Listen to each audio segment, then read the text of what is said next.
einmal, womit verdient ihr heute euer Geld? Und zwar Mhm. im Portfolio und mit welchem Kunden?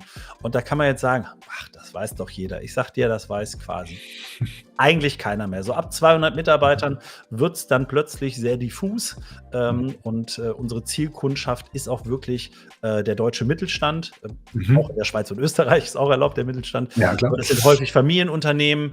Da sind viele gewachsene Strukturen. Da hat man 60, 70 Jahre lang war man super erfolgreich mit tollen Mhm. Produkten und es gab immer genug Nachfrage und diese Zeiten haben sich jetzt verändert. Und da müssen wir einfach noch mal Klarheit reinbringen. Mit welchen Kunden verdient ihr denn überhaupt wirklich Geld? Und dann haben wir wirklich auch so Geschichten, wo man irgendwie 6.000 Kunden hat und wir finden dann irgendwie nur bei, weiß ich nicht, 49, 80% des gesamten Deckungsbeitrags. Und dann fragt man sich, warum machen wir diesen Irrsinn hier?